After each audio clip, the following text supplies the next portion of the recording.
میرا نام نتاشا ہے مگر مجھے نشو کے نام سے پکارا جاتا ہے۔ ایک لوئر مڈل کلاس گھرانے میں آنکھ کھلی، بچپن شرارتیں کرتے ہنستے کھیلتے گزرا، ساتھ ساتھ اسکول جانا بھی رہا۔ ہمارے اسکول کی ایک ٹیچر میڈم نظر شروع دن سے ہی مجھے بہت اچھی لگتی تھی۔ وہ بچوں سے پیار کرتی، شفقت سے پیش آتی، ان کے پڑھانے کا انداز بہت اچھا تھا، تو یہی وجہ تھی کہ وہ میری آئیڈیل تھی۔ انہیں دیکھ دیکھ کر میرے دل میں بھی شوق پیدا ہوا کہ میں بھی استانی بنوں، تو اکثر محلے کے چھوٹے چھوٹے بچوں کے ساتھ استاش گرد کا کھیل کھیلتی۔ اب سچ مچ کی استانی بننے کے لیے پہلے خود کو پڑھانا بلکہ اعلیٰ تعلیم حاصل کرنا ضروری تھا، تو اپنے اس شوق کی تکمیل کے لیے دن رات محنت کرتی، یوں ہی پڑھتی اور تعلیمی مرحلہ کامیابی طے کرتی گئی، اور آخر بی اے کرنے کے بعد بی ایڈ کی ڈگری حاصل کر لی۔ ٹیچر بننا میرا ایک خواب تھا، تو میں نے اپنے خواب کی تعمیر پانے کے لیے محکمہ ایجوکیشن میں جاب کے لیے اپلائی کرنا شروع کر دیا، اور ساتھ ساتھ دعائیں بھی مانگی، تو خدا نے میری دعا سن لی، اور 1 سال بعد مجھے ٹیچر کا اپائنٹمنٹ لیٹر ملا۔ تو خوشی سے ایسے میرے پیر زمین پر ہی نہیں ٹک رہے تھے، کیونکہ آج مجھے میرے خواب کی تکمیل مل گئی تھی۔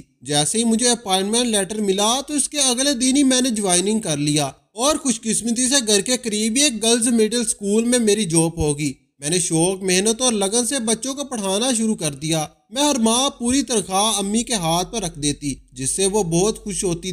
دیکھتے ہی دیکھتے 4 سال کا عرصہ پلک جھپکتے ہی گزر گیا۔ اب میری جاب بھی مستقبل ہو گئی تھی اور مقبول تنخواہ بھی مل رہی تھی۔ میں نہ تو بہت حسین و جمیل خوبصورت لڑکی تھی، اور نہ ہی بدصورت گندمی رنگ پرکش نے نقاش کیے گئے سیاہ لمبے بال اور درمیانے قد کے ساتھ قبول صورت کی لڑکی تھی۔ ہاں، میری آنکھیں بڑی تھیں، اور یہی میری سب سے بڑی خوبصورتی تھی۔ میرا چچا زاد قدر ہمایوں اکثر ہمارے گھر آتا جاتا رہتا تھا۔ وہ یونیورسٹی میں ماسٹرز کر رہا تھا۔ وہ بہت خوبصورت گورا چٹا لڑکا تھا، اوپر سے خاصا امیر اور دولت مند بھی تھا۔ نت نئے فیشن کا مہنگا لباس پہننا اس کا شوق تھا۔ وہ اپنی کار میں یونیورسٹی جاتا، مجھ سے اکثر ہنسی مذاق اور چھیڑ چھاڑ کرتا رہتا، اور اکثر زومانی جملے بھی بول دیتا۔ وہ مجھے نتاشا کی بجائے فلم سٹار نشو کہتا تھا۔ چھوٹی چھوٹی حرکتیں کرتا، میں اس کی کسی بات کا جواب نہ دیتی۔ وہ ہر دفعہ مجھے آئی لو بھی بولتا، مگر میں خاموش رہتی۔ اسے اپنے خوبصورت اور امیر ہونے پر بہت گھمنڈ تھا۔ اس کی یہ بات مجھے اچھی نہیں لگتی تھی۔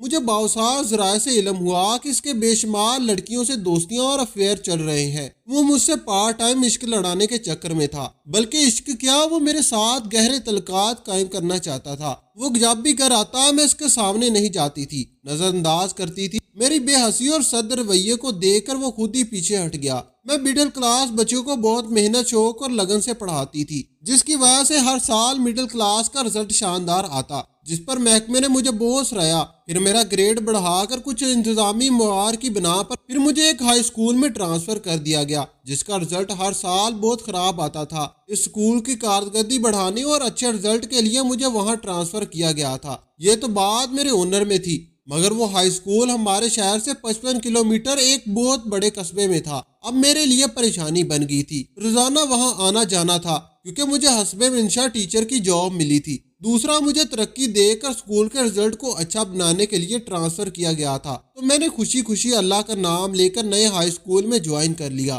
وہ چونکہ ایک مضافاتی علاقہ تھا، تو اس لیے وہاں زیادہ ٹرانسپورٹ بھی نہیں جاتی تھی۔ کچھ مخصوص ٹائم میں وہاں چند بسیں جاتی آتی تھی۔ سفر تو زیادہ سے زیادہ 30-40 منٹ کا تھا، مگر چونکہ لوکل روڈ تھا، ہر سٹاپ کی سواریاں اس میں سوار ہوتی تھی، تو گھنٹہ لگ جاتا تھا۔ گویا کہ بس سٹاپ ہمارے گھر کے بالکل قریب تھا، اور بس یہیں سے ہو کر گزرتی تھی، مگر بس لاری اڈے سے ہی فل ہو کر نکلتی تھی، تو سیٹ بھی نہیں ملتی تھی۔ لاری اڈا کافی فاصلے پر تھا۔ بس صبح 7 بجے لاری اڈے سے چلتی تھی، تو مجبوراً مجھے کسی ٹانگے یا رکشے پر بیٹھ کر کسی لاری اڈے پہنچنا پڑتا تھا کہ سیٹ مل سکے، جس کی وجہ سے میرے سارے پیسے خرچ ہو جاتے تھے۔ خیر، میں نے روزانہ آنا جانا شروع کر دیا۔ جس بس کے ذریعے میں جاتی تھی، وہ ایک اچھی حالت کے ساتھ صاف ستھری بس تھی۔ بس میں بہت رش ہوتا تھا، ساری سیٹیں فل ہوتی اور اکثر سواریاں کھڑے ہو کر سفر کرتی۔ اس بس کا کنیکٹر، جس کا نام تو بلال تھا، مگر اسے بلو کے نام سے پکارا جاتا تھا، وہ 17ویں یا 18ویں سال کی عمر کا واجبی شکل اور سانولے رنگ کا لڑکا تھا۔ صرف 5 جماعتیں پاس تھا اور گزشتہ 10 سال سے کنیکٹری کر رہا تھا۔ دوسرے کنیکٹروں کی طرح وہ بھی تھوڑا اکڑ مزاج، زبان کا تیز اور ہوشیار بندہ تھا، مگر اس کی خوبی یہ تھی کہ وہ لیڈی سواریوں کے ساتھ تمیز سے بات کرتا تھا، مگر خاص طور پر میرے ساتھ بہت ہی شائدی اخلاق اور سنجیدی انداز سے بات کرتا تھا۔ مجھے اس روڈ پر جاتے ہوئے 2 ماہ ہو گئے تھے۔ بلو کا نام تو مجھے شروع دن سے ہی معلوم ہو گیا تھا۔